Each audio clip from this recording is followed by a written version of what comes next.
Okay, well, I'm really happy today to let you know that we've got Addie here to basically talk about her experience with the club. Addie, since you've got involved, you've pretty much thrown yourself at everything we've offered as a club, right back from the walking groups. But can we first just jump into what sort of led to your interest in the club and what you wanted to achieve as being a member from the start? I think quite a few people I met after joining the club, their motivation was during lockdown. I think most of them joined during that time, and I think I was too lazy at that time, I guess. So I just started off going for my like solo walks around the cul-de-sac and the area. And we had recently moved, so it was just trying to get myself out and about. So, and then eventually, I think last year towards the end of, or probably from summer onwards, I was thinking, okay, let's find a club so that I can get some company and try and find people who have already been around hikes or walks, like they're familiar with the area. And that's how I came across your club. Cool. And was the intention just to get involved with the walking groups and that was it at that stage? Well, it was a running and a walking club. So I was like, okay, depending on how much stamina I can build, I can probably get to a stage that I can start running as well. But I mean, obviously, I didn't know how long it'll take or what stage I will think of. Yeah, okay, I'm fit enough to get to that next level. But yeah, that was available at least, which was good. Because I think you really surprised yourself and surprised me and a few others in the club at how much progress you've made since joining. Were you doing much for exercise before you started walking, or walking by yourself even? I played badminton like 4 or 5 times a week actually before Nice. moving here in 2019. But the moment we moved, within 6 7 months, lockdown happened, so never got a chance to go back to any like active like athletic sort of sports.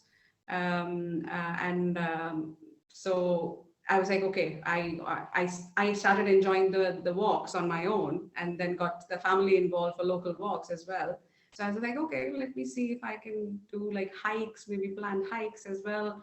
So and I was pleasantly surprised that you do offer hikes as well, which was good.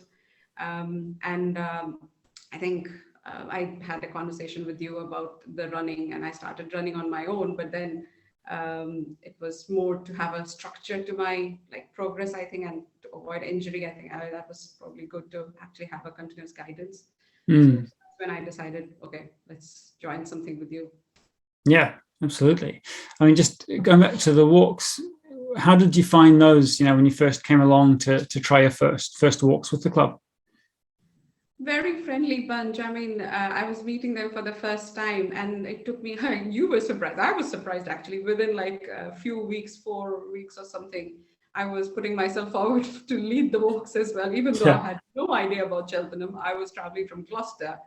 I was one of the few, like handful of people traveling from Gloucester, and I was like, oh, just follow the app and Right. get lost. We are all lost at the same time.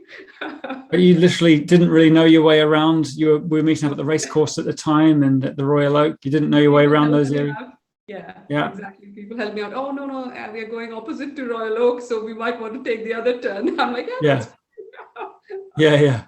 No, that's it. It was fantastic to have someone like yourself just to step up. Sometimes people are a bit sort of, oh no, I just want to walk and enjoy the walk today. I don't want to have to lead the way. I just want to, So it's nice to have someone like yourself who doesn't seem to mind that sort of.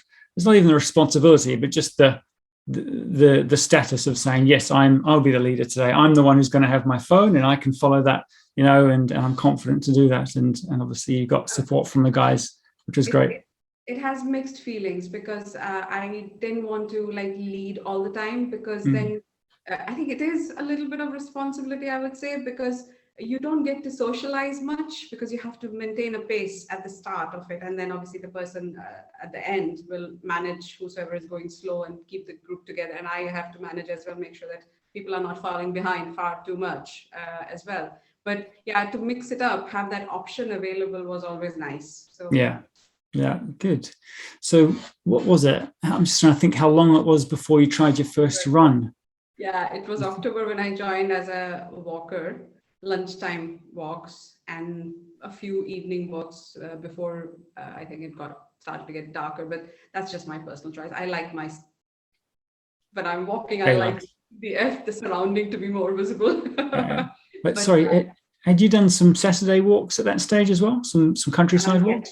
yes, yes. Yeah. During the walks, I think I started doing few of the like I did a couple of scenic and then a Midland, but then I started running in January, so that took all of my energy, I think, and I had to obviously streamline my energy towards running and getting it Mm. that I can overlap the two. Uh, Yeah. yeah.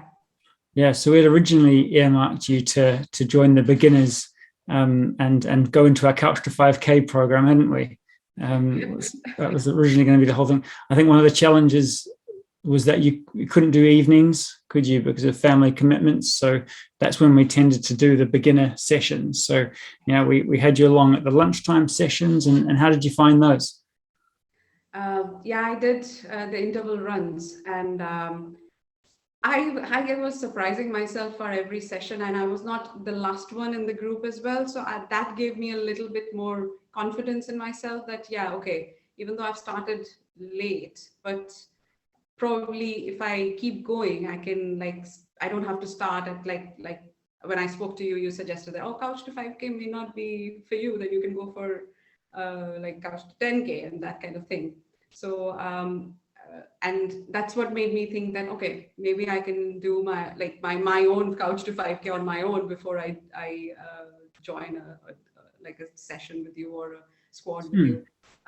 Yeah, and yeah, I did my 5K within like 4 or 5 weeks of running.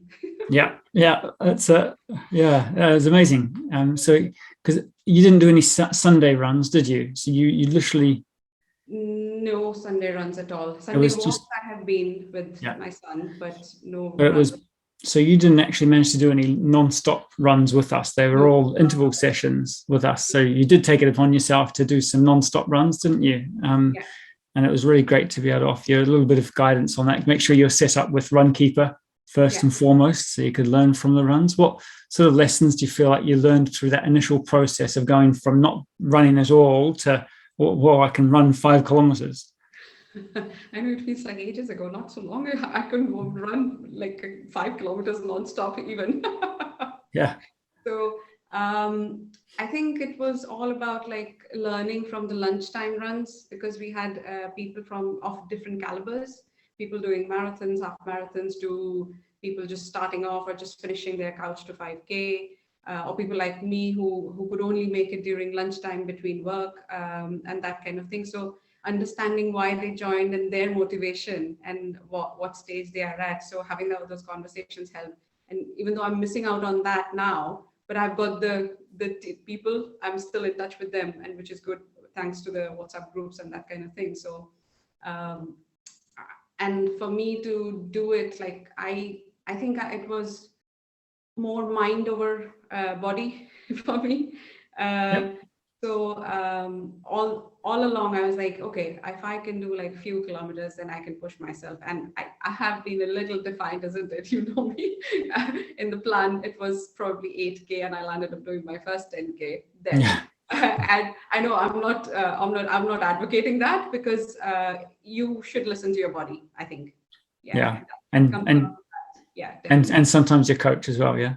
Yeah, well, Yeah. No, it yes. was great. I was really chuffed that you took on, the winter squad. It certainly helped me, I guess, put a bit more structure into your running, because it seemed like at the time you were really sort of just like, hey, I've done this on the weekend. On the weekend, I'm thinking about doing this next, and and then I'm like, oh, but you haven't done that yet. Like, are you sure you want to do that now? I'm getting a bit worried, Eddie. It's all happening very fast.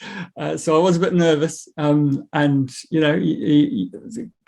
great to have you join the winter squad. You had a program set up. How's that been working for you? I mean, I am surprised every like 2-3 weeks when we repeat the same.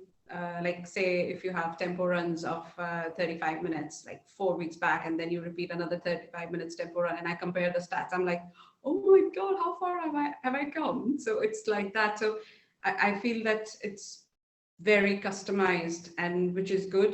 And but then you have to cater to different people in a different way, because it's not always just the physical capability, it's the mental capability as well of that person.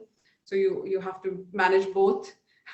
Yeah, yeah, um, and when I always used to come back and say, oh, this is I can't hit that, and then you were like, no, see if you can. Maybe you like you said, you had a busy week, that's why you feel that you couldn't hit it, and you gave that flexibility, and then come back, and leave it to us to come back to you, basically. yeah. uh, It, so it it's all about like that flexibility as well, but also customized, so which is quite handy. Yeah, look, sometimes there are situations where like I can see it's obvious that they cannot achieve the speeds that are being, suggested, and usually it's because they've had some time off running for whatever reason.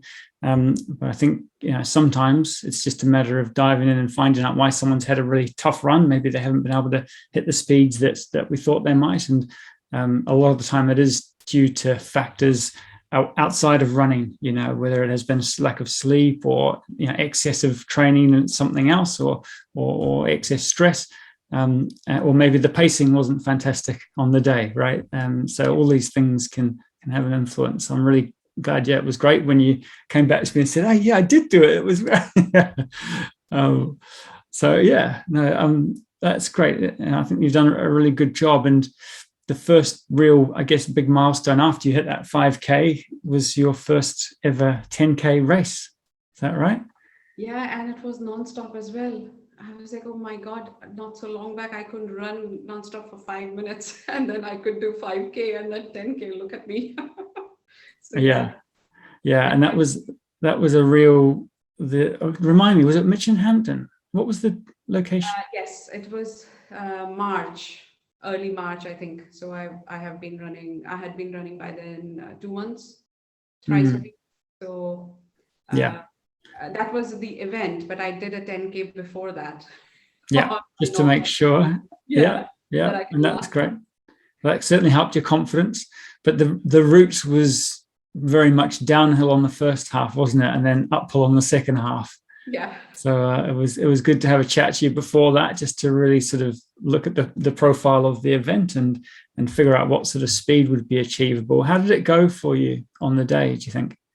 I think like one of like the club runners, there were a bunch of people from the club who were doing the event. So we started together almost, and then finished and tried to meet up afterwards to see how everyone did, and just have a few pictures and that kind of thing. And so there were a few who were running with me, so just to make sure that it was my first run. So which was nice, and you could see all the, I mean, even though it is not as big as any other like events, like running events, but there were a few local people around, like en route basically, and families cheering you. I think that helps, and which was nice. It was a nice feeling, and I was like, oh, when will I do my next event? I was ready for another event by the end of it. Yeah. My mind was saying that, my body wasn't ready. Yeah, yeah. But what was it like running uphill in the second half, and the legs are starting to get heavy? I was very stubborn. I didn't want to walk. So I dropped my speed to almost, I don't know, less than 50%, I think. I still wanted to jog. I don't know, you might call it jogging. Obviously, it was that slow. So it was Mm. jogging, but I felt like I'm running, I'm not walking. So it was hard. It took me at least a couple of kilometers before I could go back to that pre 5K speed. Yeah, After, and it was like a probably 1.5 kilometer uphill. And I was like, mm. we're going to reach the plateau, when I'm going to reach the top. Yeah, yeah. Yeah, it's like, it will end. If I'm going up, it'll go down at some point. That was keeping me going, I think. Well, you did all the downhill in the first half of the race, didn't you? But yeah, it was good fun once I got to the other side, I guess. Yeah, no, good, great.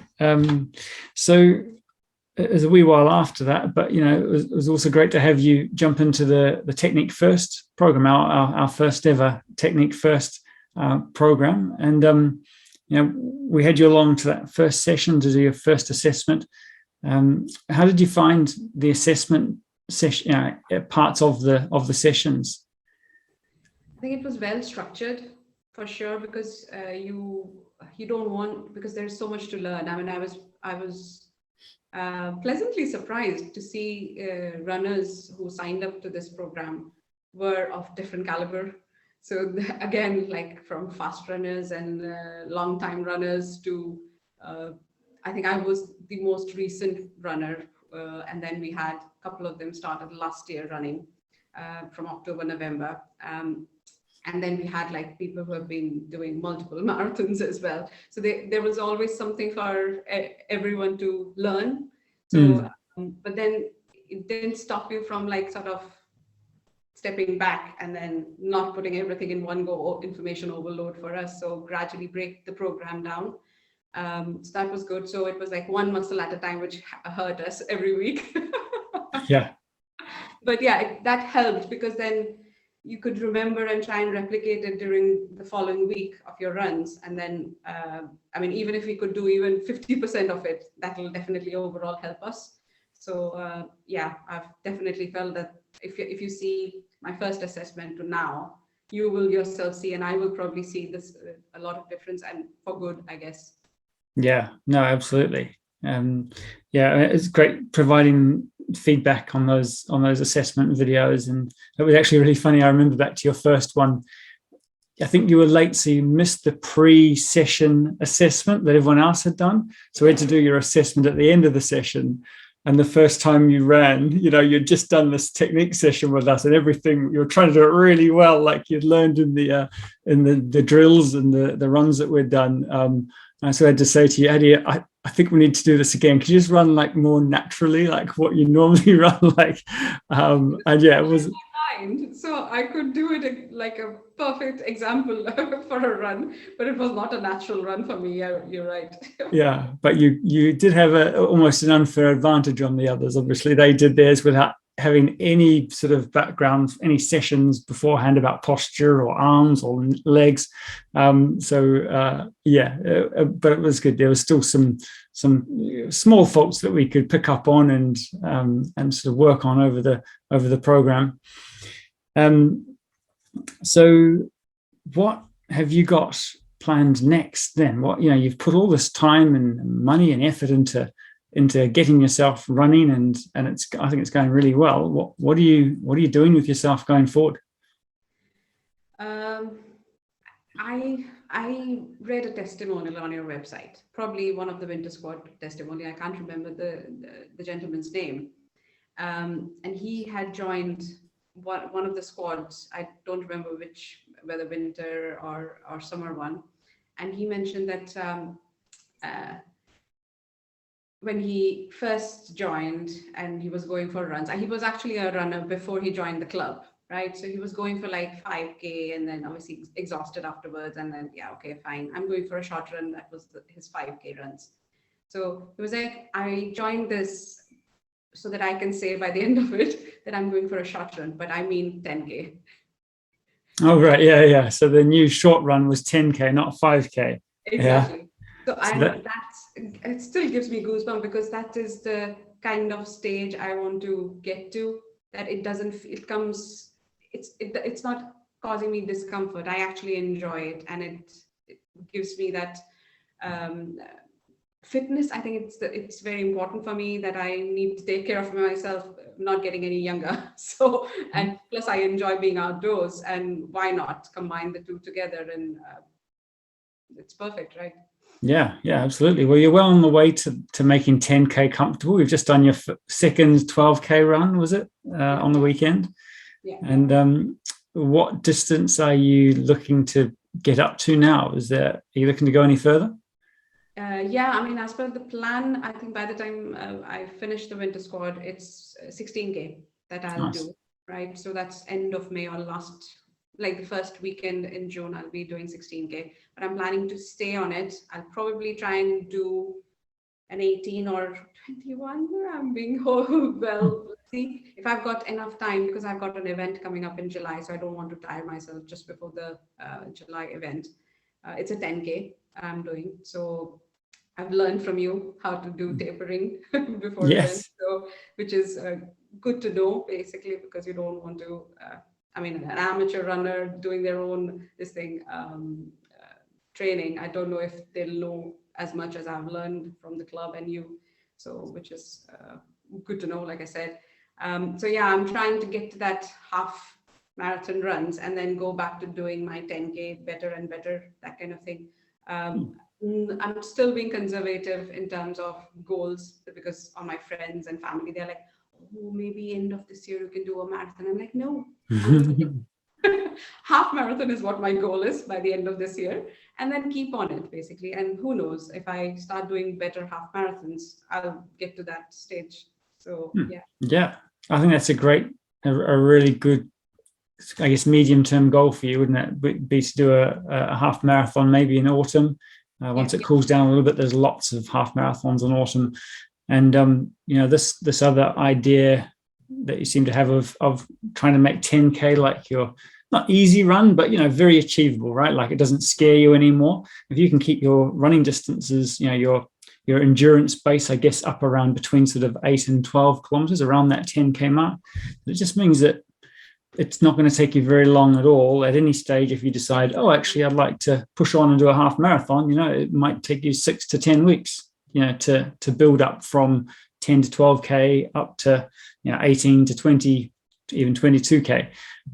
So yeah, you've absolutely put yourself in the best place if you want to do half marathon in autumn, and beyond. Then a lot of members will scale back to doing 10K training, up around Christmas time, take themselves back to that, but they'll build a lot of speed through that time, because that endurance base you've built from half marathon training really helps you to increase the amount of training you can do for a 10K.